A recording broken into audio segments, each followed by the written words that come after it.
Assalamualaikum warahmatullahi wabarakatuh. Selamat siang. Kami dari kelompok kontrak dagang. Di sini kami akan mempresentasikan hasil diskusi kami terkait akta penyelenggaraan perusahaan terbatas atau PT. Baik, pertama-tama mari perkenalkan anggota dulu. Perkenalkan, nama saya Agus Pamungkas. Perkenalkan, nama saya Muhammad Aslam Maulana. Nama saya Muhammad Manjila Kauputra. Saya Muhammad Abdul Rahim. Saya Enkarsa Desa Buddha. Baik, untuk menghabiskan waktu kami langsung jelaskan saja terkait akta penyelenggaraan persoalan terbatas. Baik, yang pertama itu ada 3 pihak.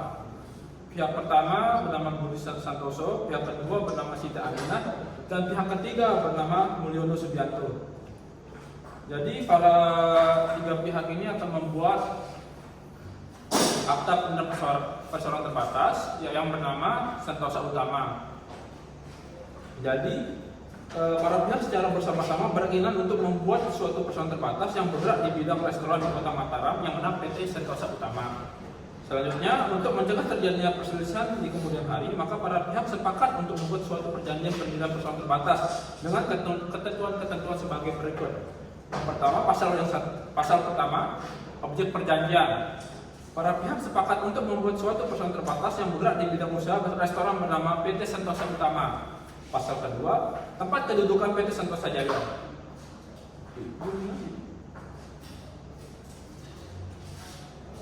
Saya ulangi, tempat kedudukan PT Sentosa Utama. Yang pertama, PT Sentosa Utama berkedudukan di Kota Mataram. Yang kedua, perseroan dapat membuka cabang atau kantor perwakilan baik di dalam maupun di luar wilayah Republik Indonesia sebagaimana yang diterapkan oleh direksi. Pasal ketiga, jangka waktu perseroan. Perseroan didirikan untuk jangka waktu yang tidak terbatas. Pasal 4, maksud dan tujuan. Maksud dan tujuan dari pembentukan perseroan nantinya ialah untuk dapat berusaha dalam bidang jasa dan perdagangan, masakan berbentuk restoran dengan konsep all you can eat. Selanjutnya akan dijelaskan oleh teman saya.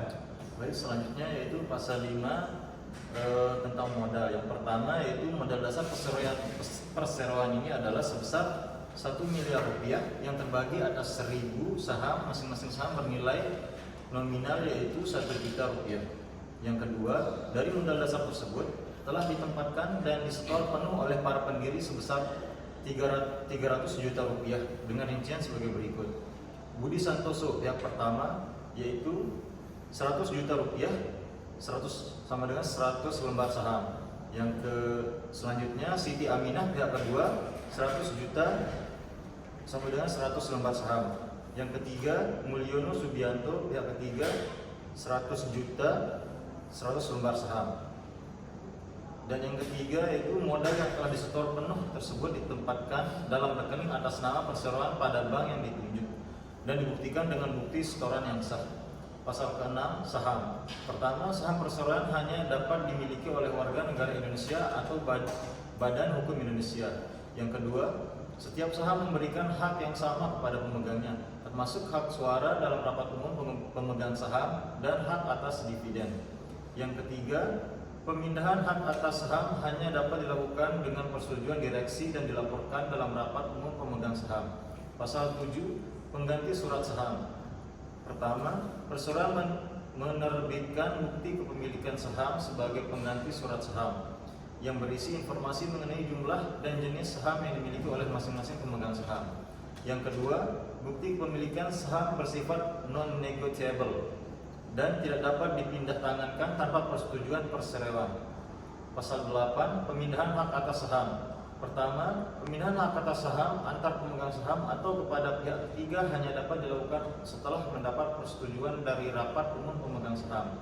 Yang kedua, pemindahan hak atas saham wajib dicatat dalam daftar pemegang saham dan berlaku sejak tanggal pencatatan tersebut. Baik, saya akan melanjutkan pasal 9, rapat umum pemegang saham atau RUPS. Yang pertama, RUPS merupakan organ perseroan yang memegang kekuasaan tertinggi dalam perseroan dan memegang segala wewenang yang tidak diberikan kepada direksi ataupun dewan komisaris. Yang kedua, RUPS terdiri dari beberapa. Yang pertama, RUPS tahunan yang wajib diadakan paling lambat 6 bulan setelah tahun buku perseroan berakhir. Yang kedua, RUPS luar biasa yang dapat diadakan sewaktu-waktu berdasarkan kebutuhan. Selanjutnya, yang ketiga yaitu pemanggilan RUPS dilakukan oleh direksi dan atau atas permintaan tertulis dari Dewan Komisaris atau pemegang saham yang mewakili paling sedikit 1/10 dari jumlah seluruh saham dengan hak suara. Yang keempat, RUPS berwenang antara lain untuk menyetujui laporan tahunan dan mengesahkan laporan keuangan dan menentukan pembagian dividen dan penggunaan laba. Selanjutnya, mengangkat dan memberhentikan direksi dan Dewan Komisaris, menetapkan gaji dan honorarium anggota direksi dan komisaris, mengubah anggaran dasar perseroan, dan yang terakhir menyetujui tindakan direksi yang berada di luar kewenangannya. Pasal 10, tempat pemanggilan dan pimpinan RUPS. Yang pertama, RUPS diselenggarakan di tempat kedudukan perseroan atau di tempat lain di wilayah Republik Indonesia yang ditetapkan oleh direksi. Yang kedua, panggilan untuk menghadiri RUPS dilakukan secara tertulis oleh direksi atau Dewan Komisaris paling lambat 14 hari sebelum tanggal rapat, tidak termasuk tanggal pemanggilan dan tanggal rapatnya. Yang ketiga, surat panggilan harus mencantumkan hari, tanggal, waktu, tempat, dan agenda rapat. Dan yang keempat, RUPS dipimpin oleh komisaris utama atau salah satu komisaris yang ditunjuk. Dan dalam hal ini tidak ada dapat dipimpin oleh pemegang saham yang ditunjuk oleh peserta RUPS. Selanjutnya, pasal 11, quorum, hak suara dan keputusan RUPS.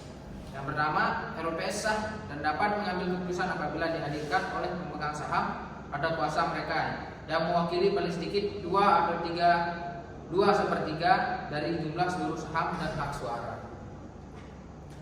Dan selanjutnya, apabila quorum tidak dicapai, maka diadakan pemanggilan RUPS kedua sesuai ketentuan hukum yang berlaku. Yang ketiga, setiap saham memberikan 1 hak suara. Yang keempat, keputusan RUPS diambil berdasarkan musyawarah mufakat. Jika tidak dicapai, maka keputusan sah diambil berdasarkan suara terbanyak dari suara yang dikeluarkan secara sah dalam rapat. Yang kelima, keputusan yang diambil dalam RUPS mengikat semua pemegang saham, termasuk yang tidak hadir ataupun yang tidak setuju. Selanjutnya, pasal 12 tentang perubahan anggaran dasar. Yang pertama, perubahan anggaran dasar hanya dapat dilakukan melalui RUPS yang sah sesuai dengan ketentuan peraturan perundang-undangan. Yang kedua, perubahan yang menyangkut yang pertama, nama atau tempat kedudukan perseroan. Selanjutnya, maksud dan tujuan serta kegiatan usaha. Selanjutnya, jangka waktu berdirinya perseroan. Selanjutnya, besarnya modal dasar, modal ditempatkan, dan modal disetor. Dan yang terakhir, hak-hak istimewa yang melekat pada saham tertentu harus disetujui oleh Menteri Hukum dan Hak Asasi Manusia Republik Indonesia untuk memperoleh kekuatan hukum tetap. Dan yang ketiga, keputusan perubahan anggaran dasar dituangkan dalam akta notaris berbahasa Indonesia. Pasal 13, penggabungan, peleburan, pemisahan, dan pembubaran perseroan. Yang pertama, perseroan dapat melakukan penggabungan atau merger, peleburan, konsolidasi, pemisahan, spin-off, atau pembubaran sesuai dengan ketentuan undang-undang tentang perseroan terbatas. Yang kedua, keputusan untuk melakukan tindakan tersebut harus mendapat persetujuan RUPS yang dihadiri oleh pemegang saham dengan hak suara minimal 3/4 dari seluruh saham dengan hak suara dan disetujui oleh paling sedikit 3/4 dari sejumlah suara yang dikeluarkan secara sah dalam rapat. Yang ketiga, pembubaran perseroan hanya dapat dilakukan berdasarkan keputusan RUPS karena jangka waktu pendirian berakhir berdasarkan keputusan pengadilan dan karena dicabutnya izin usaha dan dinyatakan pailit. Yang keempat, setelah pembubaran dilakukan likuidasi oleh likuidator yang ditunjuk RUPS atas ditetapkannya pengadilan. Pasal 14, direksi. Yang pertama, direksi merupakan organ perseroan yang bertanggung jawab penuh atas pengurusan perseroan untuk kepentingan dan tujuan perseroan sesuai dengan ketentuan anggaran dasar dan peraturan perundang-undangan yang berlaku. Yang kedua, direksi bertindak untuk dan atas nama perseroan di dalam dan di luar pengadilan. Yang ketiga, direksi berwenang untuk menetapkan kebijakan operasional dan manajerial perseroan, mengangkat dan memberhentikan karyawan, dan yang terakhir mewakili perseroan dalam hubungan hukum dengan pihak ketiga. Yang keempat, direksi wajib melaporkan segala aktivitas manajemen kepada RUPS dan Dewan Komisaris secara berkala dan sewaktu-waktu jika diminta. Yang kelima, anggota direksi diangkat dan diberhentikan oleh RUPS. Baik, selanjutnya pasal 15. Tugas dan wewenang redaksi. Yang pertama, redaksi bertanggung jawab penuh atas pengurusan dan pengelolaan perseroan untuk kepentingan dan tujuan perseroan serta mewakili perseroan baik di dalam maupun di luar pengadilan sesuai dengan ketentuan anggaran dasar dan peraturan perundang-undangan. Yang kedua, tugas utama redaksi mencakup 1. Menyusun dan melaksanakan rencana strategis tahunan dan jangka panjang perseroan. Yang kedua, pengelolaan keuangan, sumber daya manusia dan aset perseroan secara bertanggung jawab dan profesional. Yang ketiga, menjalankan kegiatan profesional perseroan sesuai dengan maksud dan tujuan pendirian. Yang keempat, menyusun laporan tahunan termasuk laporan keuangan yang akan diajukan kepada RUPS. Yang kelima, memastikan kepatuhan perseroan terhadap ketentuan hukum dan regulasi yang berlaku, termasuk kewajiban perpajakan dan pelaporan usaha. Yang ketiga, dalam menjalankan tugasnya, direksi berwenang untuk 1. Mewakili perseroan dalam membuat perikatan, perjanjian dan atau kontrak dengan pihak ketiga. Kedua, mengangkat dan memberhentikan pegawai serta menentukan struktur organisasi internal. Yang ketiga, menetapkan kebijakan operasional harian yang dianggap perlu untuk kelancaran usaha. Yang keempat, mengusulkan dan mengajukan pengangkatan profesional pihak ketiga seperti auditor eksternal, konsultan hukum dan lainnya. Yang kelima, mengajukan pinjaman atau pembiayaan untuk kegiatan profesional perseroan dengan ketentuan bahwa transaksi bernilai besar harus memperoleh persetujuan RUPS atau Dewan Komisaris sebagai penentu dalam anggaran dasar. Yang keempat, direksi tidak dapat melakukan tindakan sebagai berikut tanpa persetujuan RUPS. 1. Menjual atau mengalihkan sebagai besar aset perseroan. Kedua, menggadaikan atau menjaminkan harta tetap milik perseroan. Ketiga, melakukan pinjam jangka panjang yang nilai dan jangka waktu melampaui ketentuan batas kewenangan. Keempat, menetapkan atau mengubah struktur pemodalan yang terdampak signifikan terhadap hak pemegang saham. Kelima, setiap anggota direksi bertanggung jawab secara pribadi dan tanggung renteng terhadap kerugian perseroan apabila yang bersangkutan bersalah atau lalai dalam menjalankan tugasnya. Pasal ke-16, rapat direksi. 1. Rapat direksi diselenggarakan secara berkala paling sedikit 1 kali dalam sebulan dan setiap waktu apabila dipandang perlu oleh salah satu anggota direksi atau atas permintaan Dewan Komisaris. Kedua, pemanggilan rapat direksi dilakukan oleh direktur utama atau direktur yang ditunjuk sekurang-kurangnya 3 hari kerja sebelum tanggal rapat dengan menyebut hari, tanggal, waktu, tempat, dan agenda rapat. Ketiga, rapat direksi sah apabila dihadiri oleh 1/2 jumlah anggota direksi yang sedang menjabat. 4. Keputusan rapat diambil berdasarkan musyawarah untuk mufakat. Jika tidak tercapai, maka keputusan sah diambil berdasarkan suara terbanyak dari anggota direksi yang hadir. 5. Setiap hasil rapat dituangkan dalam risalah rapat yang ditandatangani oleh seluruh anggota direksi yang hadir dan disimpan dalam arsip demi perseroan. 6. Dalam hal tersebut, keadaan yang mendesak yang memerlukan keputusan segera, direksi dapat mengambil keputusan di luar rapat dengan syarat seluruh anggota direksi menyetujui dan menandatangani keputusan tersebut secara tertulis yang memiliki kekuatan hukum sama dengan keputusan rapat direksi. 7. Direksi wajib menyampaikan laporan hasil rapat dan kewajiban penting yang diambil kepada Dewan Komisaris untuk keperluan pengawasan. Pasal 17, Dewan Komisaris.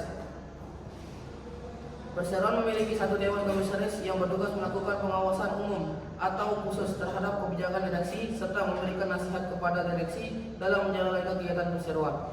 Dewan Komisaris diangkat dan diberhentikan oleh rapat umum pemegang saham dan bertanggung jawab kepada RUPS. Pasal 18, tugas dan wewenang Dewan Komisaris. 1. Memeriksa pembukuan dan dokumen-dokumen lain yang berkenaan dengan pengelolaan perseroan. 2. Meminta penjelasan dari direksi mengenai segala hal yang berkaitan dengan pengurusan perseroan. 3. Menyampaikan nasihat kepada RUPS mengenai perkembangan dan langkah-langkah strategi perseroan. 4. Memberikan persetujuan terhadap transaksi tertentu yang nilainya melebihi batas kewenangan direksi sebagai ditetapkan dalam RUPS. 5. Melaksanakan pengawasan terhadap pelaksanaan rencana kerja tahunan yang telah disetujui.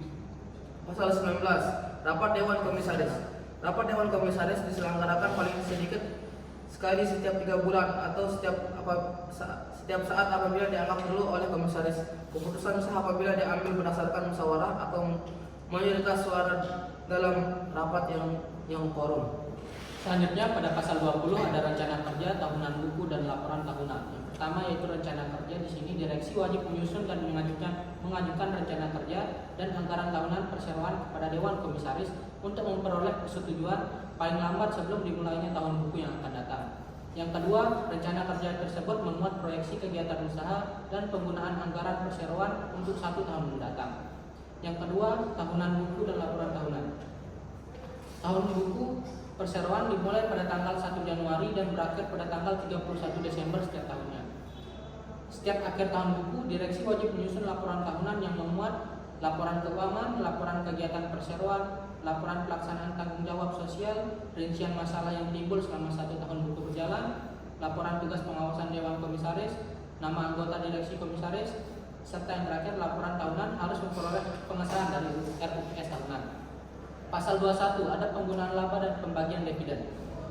Penggunaan laba bersih perseroan setelah dikurangi pajak dan kerugian tahun-tahun sebelumnya digunakan untuk pembentukan cadangan wajib, pembayaran dividen kepada para pemegang saham, serta sisanya dicatat sebagai laba ditahan atau penggunaan lain sesuai keputusan RUPS.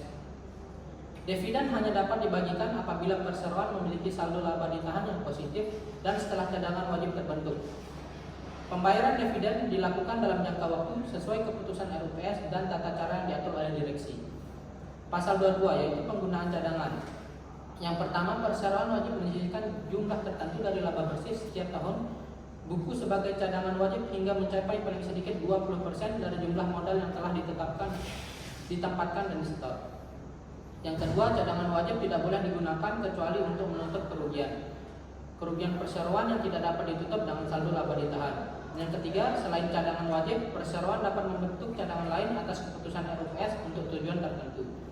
Pasal 23, ketentuan penutup.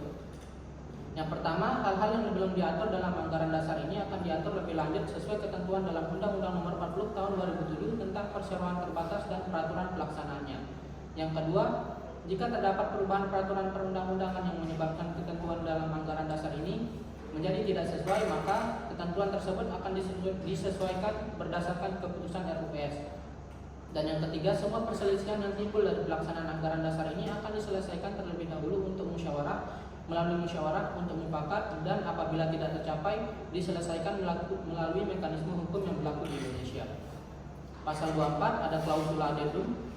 Adendum ini dibuat sebagai bagian tidak terpisahkan dari akta pendirian perseroan terbatas, yaitu nama PT yang dituangkan dalam akta, yaitu nomor akta, dan tanggal, yaitu tanggal akta, dibuat di hadapan nama notaris.